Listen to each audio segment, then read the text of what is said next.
For the gloves, we have the front and the back, 2 of them. And I think what I'm going to do is create a little ruffle effect. Maybe a pleated ruffle, maybe a gathered ruffle. I haven't decided, but we're going to ruffle the gloves.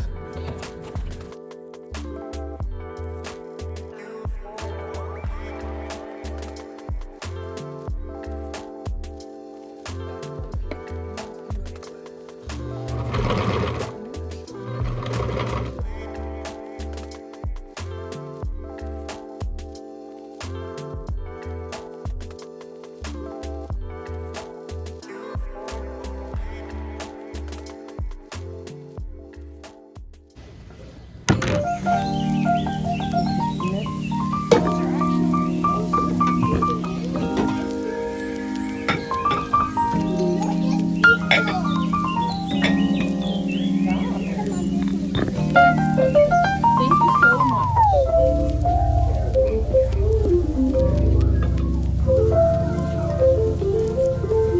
Please come in, help yourselves, have a seat at the table.